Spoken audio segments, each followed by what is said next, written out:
Bupati Romo Ijen, Romo Deken, para imam Konsil Berantes, yang saya hormati Bapak penjabat Bupati Lembata, Bapak mantan Bupati Lembata bersama Ibu, Bapak-bapak dari pemerintahan dan DPR.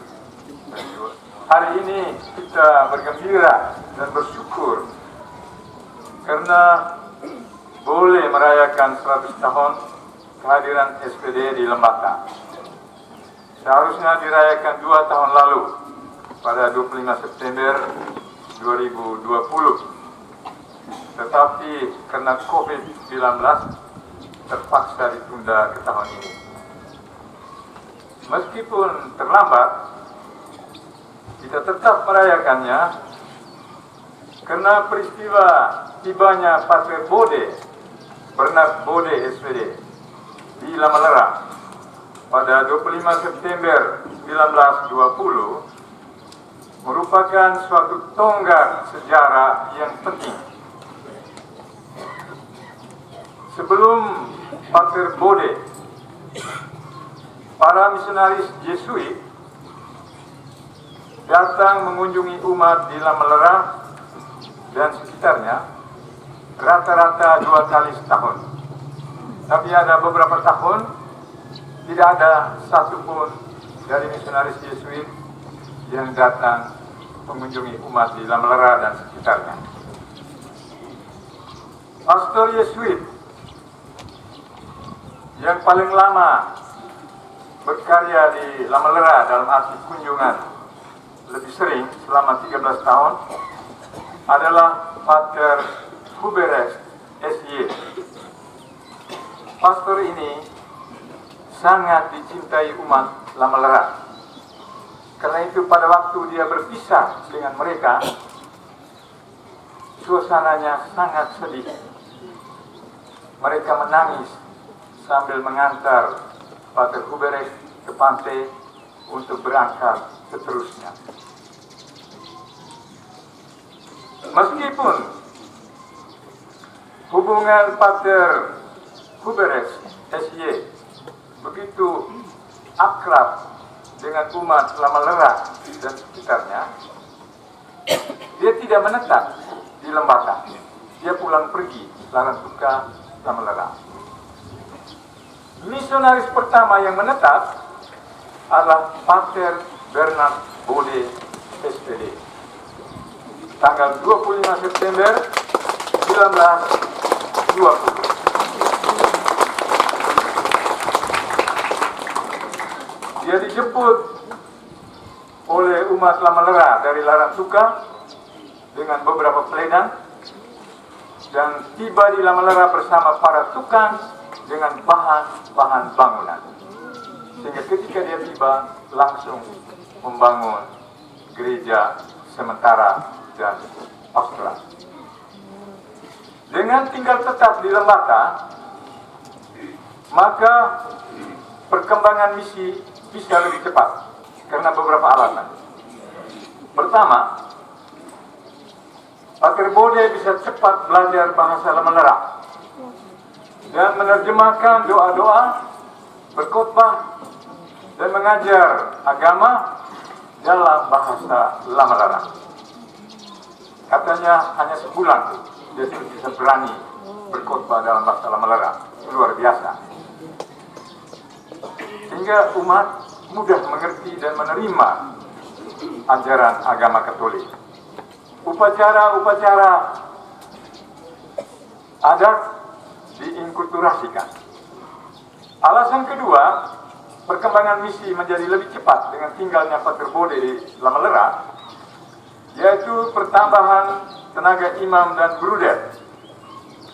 2 tahun sesudah Pater Bode tiba di Lamalera, Pater Joseph Preisler, SPD, tiba juga di Lamalera.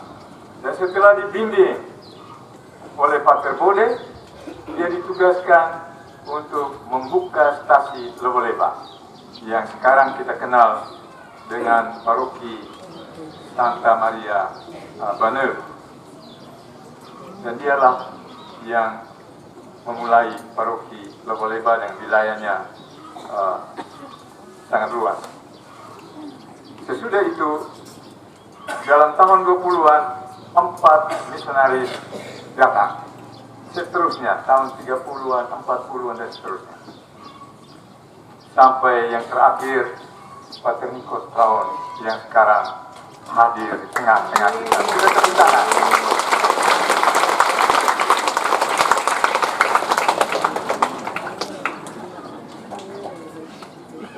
Alasan ketiga mengapa perkembangan misi Katolik begitu cepat di Lembata, yaitu pemberdayaan misionaris awam, khususnya para guru sekolah dan guru agama.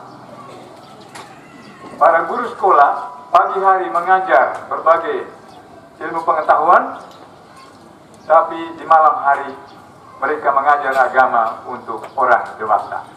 Dan para guru agama di kampung-kampung berbekalkan satu lentera berkeliling juga untuk mengajar agama. Sehingga dalam waktu relatif singkat, umat Lembata terbentuk. Para guru ini juga bertugas memimpin ibadat sabda dan berkhotbah pada hari Minggu. Merekalah yang menyirami iman umat sehingga bertumbuh. Dan alasan yang keempat, dibentuknya organisasi-organisasi rohani yang berdoa secara teratur, secara khusus kongregasi Santa Maria untuk gadis-gadis dan kongregasi Santa Ana untuk ibu-ibu serta konfreria untuk bapak-bapak. Berkat para misionaris awam ini, iman Katolik dan tradisi Katolik segera tertanam dalam hati umat Lembata. Dan buah-buah baik dari karya misi ini sudah kita nikmati. Yang pertama, iman dan tradisi Katolik termasuk tradisi berdoa, menerima sakramen-sakramen, dan kebiasaan perkawinan monogami berakar di wilayah kita. Sehingga orang yang beristri lebih dari satu menjadi aneh untuk masyarakat kita. Padahal sebelumnya tidak aneh. Kedua, dampak positif dari karya misi ini ialah bahwa panggilan imam dan hidup membiara bertumbuh subur dari Lembata ini. Dan yang ketiga, masyarakat kita, baik Katolik maupun saudara-saudari yang Muslim, dengan mulus masuk ke zaman modern. Profesor Karel Steenbrink, ahli sejarah gereja, khususnya Indonesia, sesudah mempelajari sejarah gereja seluruh Indonesia ini, dia menyimpulkan bahwa para misionaris, mulai dari Yesuit sampai dengan SPD, di NTT ini berhasil membawa masyarakat NTT masuk ke budaya modern. Dan ini tidak semua. Ingat saudara-saudari kita di Papua belum bisa masuk. Hanya segelintir orang yang sekolah tinggi yang sudah masuk ke budaya modern. Kita disiapkan oleh para misionaris, baik imam, biarawan-biarawati maupun awam, para guru kita, sehingga kita masuk ke budaya modern, peralihannya begitu mulus. Dan ciri-ciri orang yang masuk ke budaya modern, ciri salah satu yang utama yaitu tahu membaca, lalu tahu menulis, dan tahu berhitung. Ini 3 pengetahuan dasar untuk masuk ke budaya modern.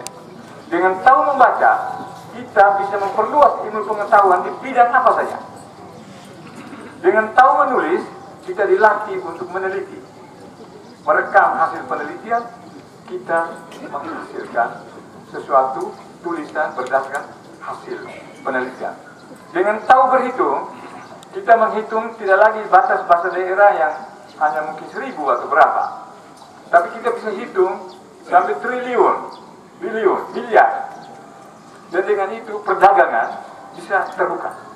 Orang Yahudi, meskipun ditekan di Eropa, berhasil menguasai dunia dari segi ekonomi dan melalui ekonomi politik karena 3 hal dasar. Dan mereka ajar sendiri, bapaknya mengajar sendiri, anak-anaknya untuk tahu membaca kitab suci Perjanjian Lama dan berdagang. Buah-buah yang baik ini sebetulnya karya Tuhan bagi kita yang telah mengutus para misionaris ke wilayah kita. Oleh karena itu, pantas pada hari ini dan hari Minggu tanggal 25 September di paroki-paroki kita menghaturkan syukur kepada Allah karena Dialah yang memanggil dan mengutus para misionaris ke wilayah kita. Tuhan